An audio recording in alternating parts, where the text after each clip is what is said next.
So that gives me a little bit of a feel of what you're doing in Washington. You spent extensive amounts of time in South America, and it sounds like you've traveled a lot in South America. Tell me about your research there and just your experiences there. Yeah, so I've been interested in Latin America since I was in college, and I had a chance to do a little bit of research as a field assistant down there as an undergraduate, and it was always in the back of my mind. So as I was finishing up my PhD at UC Davis, which was actually based on Antarctic research, on tube-nosed seabirds, on petrels that breed in the Antarctic, I was looking about for where next, like what do I want to do next? And I really was interested in shifting more into applied conservation research. So I started looking around for places that had conservation needs with seabirds, where there were gaps, where people weren't actively working, and where I might be able to make a contribution. And I landed on, metaphorically and then later physically, on the Juan Fernandez Islands in Chile. Really drawn initially there by the seabird community. So it's 6 species of seabirds, very poorly studied. It was recognized in the 80s as a globally significant spot for seabird research and conservation, and almost nothing had been done there on that entire community of seabirds. And so I went down there for the first time in 1999. So describe for me the San Fernandez. The Juan Fernandez Islands. The Juan Fernandez Islands. Where are they? And just tell me, what that is. Sure. So the Juan Fernandez Islands, they're Chilean islands. They're volcanic in origin, so they've never been connected to the continent. They're true oceanic islands, and they're about 700 kilometers, and those of you that don't speak metric, that's about 400 miles or so off the central coast of Chile. So the same latitude of Valparaiso. So not down in southern Chile in the fjords, but central Chile, way offshore. And they're an isolated archipelago of 2 large islands, 1 smaller island, and then a few rock stacks. How many people? Today the population is about between 900 and 1,000 people. On all 3 islands, or? No, just there's 1 permanent community on the main island of Robinson Crusoe. The smallest of the 3 islands, Santa Clara, which is just off the western tip of Robinson Crusoe, is uninhabited. It's about 220 hectares, about 500 acres or so. And the 3rd island, the most distant one, the farthest offshore, which is about 100 miles west of the other 2, is Selkirk, Alejandro's Selkirk Island. That one has a seasonal fishing community. So folks from Robinson go out typically in September and are based there and live there for about 8 months a year, and then return for the winter months. Okay. So you fell in love with these islands, and tell me your story there. Yes, you're right. I did.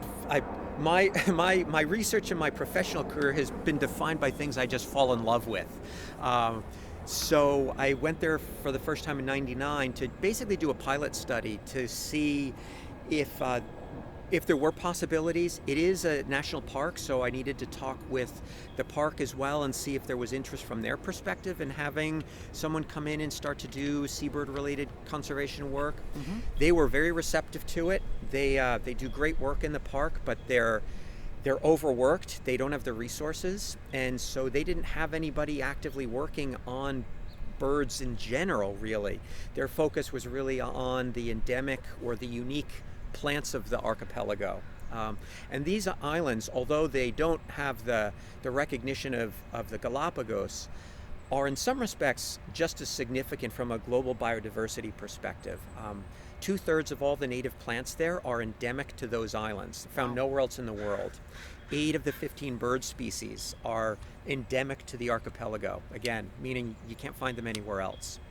So insects, nobody knows. Really high levels of endemism, but nobody's actually done a comprehensive survey to know what exactly is out there for them. So from a naturalist perspective, from a conservation perspective, for my passion with seabirds, it just seemed amazing.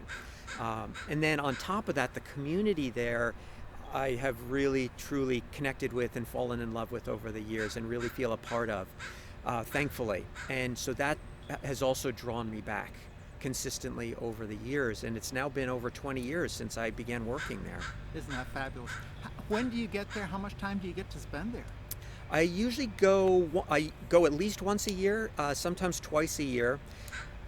It's changed over the years as my position has changed at the university. As a daughter entered my life, I'm not as willing to go for months at a time as I was for earlier on. Mm-hmm.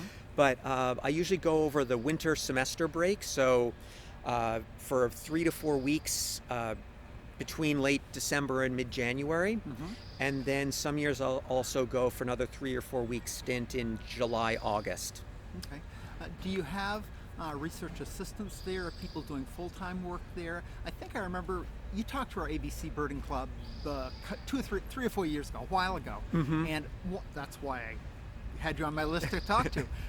But I know that you've worked with the local community to get buy-in as well as expertise. Tell me that story. Yes, and I think that to me is almost the most exciting and impactful piece of the work that we've done down there, is that in many respects we knew what we already knew at the beginning what we needed to do. We needed to get rid of invasive mammals, and we needed to get rid of invasive plants, non-native plants and animals that are impacting the natural ecosystems of the archipelago. We didn't need to spend 15 years studying things to figure that out. Right. But you need community buy-in. And so from the outset, we've been intentional about engaging with the community, making sure that they're stakeholders, that they could participate, that we learned from them too. We came to learn and listen to them. These are people who spend their lives on these islands, and many of those folks know the islands better than we ever can. And so it would be foolish to not take advantage of that local knowledge and that depth of knowledge that the community collectively possesses.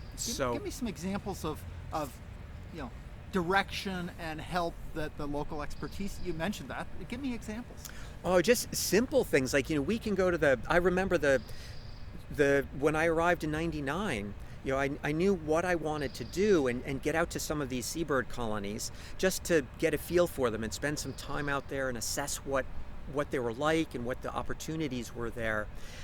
And obviously I had no idea where they were. And Sure. So I sat down with the park rangers and I said, what do you guys know about pink-footed shearwater colonies? And to the meter, they gave me directions. You need to go to Vaqueria, you go up the valley this way, you'll go up the trail, you'll see this ridge that's denuded to the right, and you ascend that ridge for a short while, and there are burrows on the left in the forest, and so forth. So it was that level of detail. So even though the birds weren't necessarily their principal focus, although they don't consider their knowledge to be all that sophisticated, they have a profound understanding of the natural systems of the islands. Cool. Another really cool example, which again I think just speaks to the insightfulness of folks. Not all people. Some people aren't as attentive to these things, but you learn who's cued in and who's really sharp and attentive. So I've spent a bunch of time on the outermost island of Selkirk. And I've gone out on the fishing boats with them a fair bit, and I'm mm-hmm. good friends with a bunch of the fishermen. And I would just ask them questions. Where do you see these species? Which species do you see? Can you describe them? And we would just talk throughout the day as we are circumnavigating the island, and they're hauling lobster traps, and I'm giving them moral support and trying to entertain them. Didn't have a lot to offer professionally except talking about seabirds and marine stuff. But there are 2 species of seabirds that are endemic to Selkirk. They're petrels, the Juan Fernandez petrel and Steineger's petrel. They breed only on that island. And they're different sizes, so you can distinguish them fairly easily when you get a bit of an eye for them. And as I was out with a couple of these friends one day, I remarked on, I'm not seeing any, I never see Steinegers over here on this part of the island, offshore. And they said, oh no, you don't see them around here. The only place you ever see them is around on the southwest corner. And I said, oh, interesting. So being kind of empirically minded, and I trusted them. I was like, oh, I'm going to keep an eye out for this. And sure enough, they were exactly where they said they were. And now that I understand the island better and the colonies better, it makes total sense, because these are birds that are breeding near the summit of the island at over 1,100 meters, so 3,600 feet or so. Sure. It's a very steep mountainous island. And these birds are following this valley up to their breeding colonies. And so they're funneling, they're coming in, they know where they ascend, and they kind of concentrate offshore of the base of this valley and wait until darkness, because they all, being in the colony at night, I could see that they all came up from that side of the ridge consistently. I'm like, that makes sense, total sense. And that was just, they didn't need to make that observation. It doesn't matter to them where those birds are, but they knew it. They just knew. Yeah. You have some local employees, volunteers, some people you sort of recruited from the community to work with you, don't you? Yeah. So early on, I recognized that if this were truly to be self-sustaining over time, it couldn't depend on me being able to spend 4 months a year down there and people from outside and away coming down to do the work. That it needed to be grounded in the community for a number of reasons. One is it's just a lot more efficient. It allows us to work year round, whereas when it was me coming down seasonally with some colleagues, most of the work was done just in that 4-month window. So we can work year round. But much more importantly than that is that we wanted to build capacity in the community so that awareness and understanding would be it would have a ripple effect, and it would spread throughout this very closely connected community. Right. And that's a way to help get buy-in and commitment from the community, is to show that we are genuinely interested in them, in their community, and their well-being, and we're not just there for the conservation side of things. So we started working with the local community pretty much from the outset. And over the years, we trained people, we've created positions for them. And right now, and this is, I think, one of the things that I'm really proudest of the work that we've done there, our entire team in Chile that does that work is Chilean. So we have a team on the island, we have 2 local coordinators, and then we have a team of, it varies seasonally, but from 3 to 5 people. They're all islanders. We trained them. They've worked with us now for a number of years. We have on another island, Isla Mocha, which is to the south, down past Concepcion. We've been working down there for about 10 years now. We have a couple of islanders there that are staff. And then we have people on mainland Chile, mainly in Valparaiso and in Santiago, that are kind of staff that go to the field but also help manage things remotely. So, we actually, in the small nonprofit that I work with, Econos, that's now become our biggest program, is our Chile program. Very cool.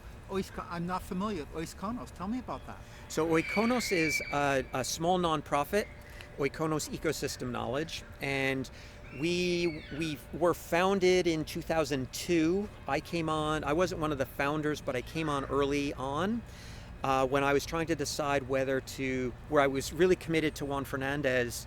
I had formed a small organization, and I wasn't sure whether it was sustainable for me to transition it to a 501c3 nonprofit or what to do with it. And serendipitously, I saw some colleagues at a conference. They had just founded Econos. They were aware of the work that we were doing in Chile and were really interested, and it aligned very well. Perfect blend. And so we just folded in our work into Econos. And so Econos works, we're a small organization. We have no central office. It's virtual. We have folks in Hawaii. I'm here in Washington. We have folks in California, and then Chile. But we've also we've had some work in New Zealand and in a variety of other places. Cool. cool. So is that where a lot of the funding comes from? They do this organization does fundraising, or do you get grants, or how do you fund this stuff? We do. Yeah, we don't really have a development office. We are the researchers. We're the development office.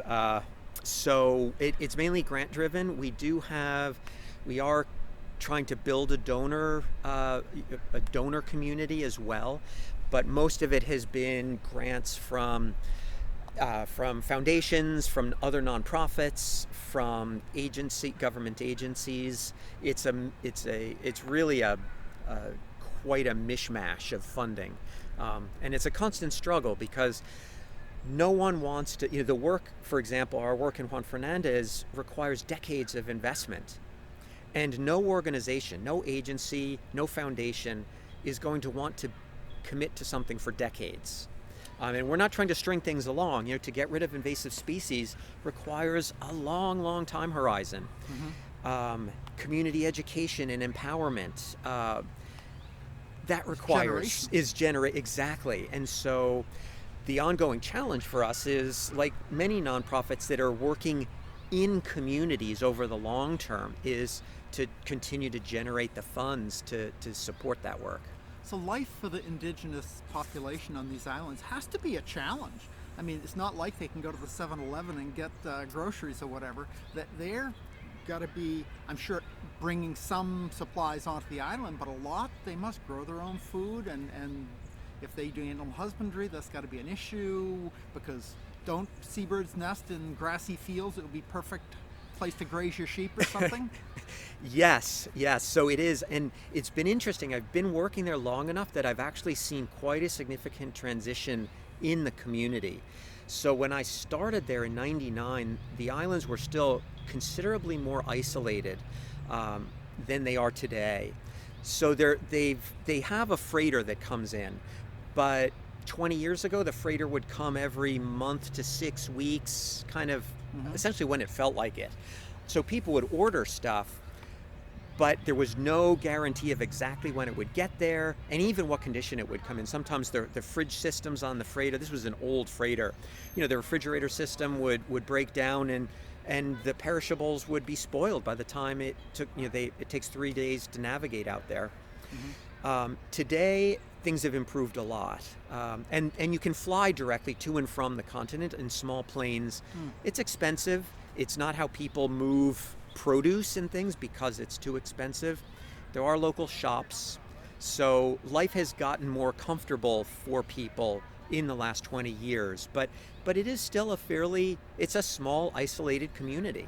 Has the population increased dramatically or no? It's decreased.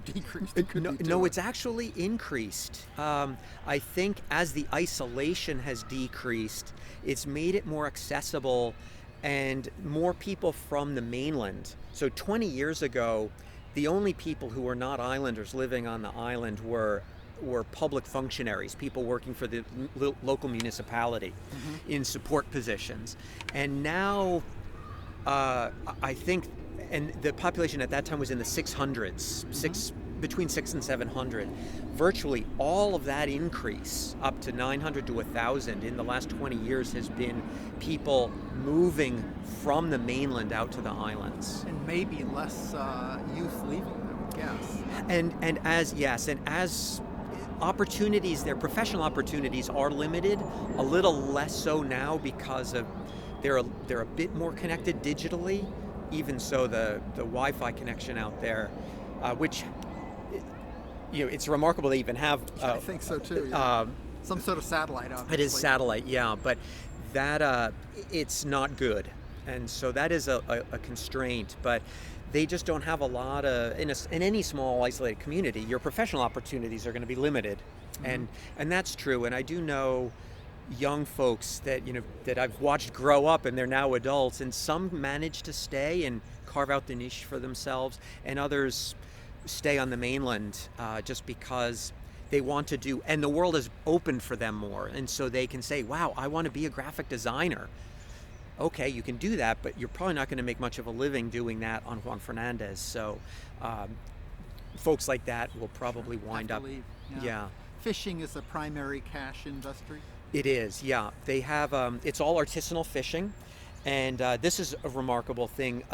About 8 years or so ago, the fishing community came together and decided they wanted to establish a marine protected area around the islands to protect their artisanal fishing. Oh. And this was generated by the local community. We participated in the process, kind of just as support, but these were islanders who said, we need to do this for ourselves. We recognize that pressures are only going to increase from outside, and we need to be proactive about this. So they had this vision, and they now have it federally decreed, and so the restrictions are significant, and only island residents are allowed to fish, and they need to fish using certain technologies.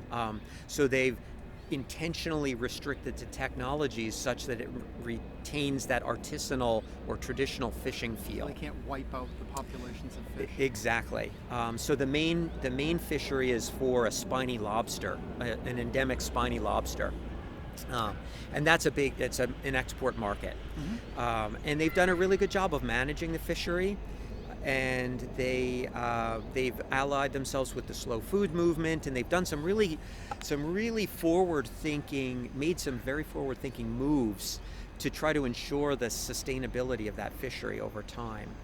Way cool. You said there are 8 endemics on the island. Didn't you tell me 8 endemics? Yes. Tell me what those are, and just a little snippet of description about them. Sure. So of the 6 seabird species that are on the island, 4 of them are Chilean endemics, and 2 of those are Juan Fernandez endemics. So the 2 petrels that are out on Selkirk. So that's 2 of the 6. The other 2 that I'll probably focus most of my comments on are single island endemic land birds that are critically endangered. So one of them is a hummingbird, the Juan Fernandez firecrown, which is a stunning bird. For the listeners, it's worth Googling or whatever. Maybe you can send me a picture and I'll post it on my blog post associated with this. Absolutely. That would be cool. I would be delighted to do that, Ed. Check out the blog post. It'll be there. There we go. But a truly stunning hummingbird. And the males and the females are so different in their plumage and their size that early scientists thought they were 2 different species. So the males are kind of a rufous or brick red color with this iridescent golden crown that just in the right light, it stops a conversation when you see it. I have a few pictures that capture that a little bit. Way cool. So that's you got a hummingbird. So that's on the island of Robinson Crusoe, the main island, and remarkably, again, this is a species that should be a global icon for conservation. It's a beautiful, captivating, charismatic species, and yet very little had been done on it. There'd been a few studies, but nothing sustained over time. So that our project, which began with a focus on seabirds, organically expanded to try to address needs that were identified in our conversations with the local community and the park rangers, where we would, and we still do to this day, sit down and say, on what should we be focusing our efforts? Where are the needs from your perspective? Right. And the firecrown came out in one of those early conversations. So we've been working with that species very intensively for over a decade now. Nice. The other critically endangered land bird, which is also, again, single island endemic, is found on Selkirk, the most distant island. And that's the Masafuera rayadito. And that is a small insectivore. Kind of think almost like a chickadee or something, active like that, or a bush tit. Very active insect gleaner off the foliage. Also critically endangered. And again, a little bit of work, discontinuous work had been done on that, essentially censusing them periodically.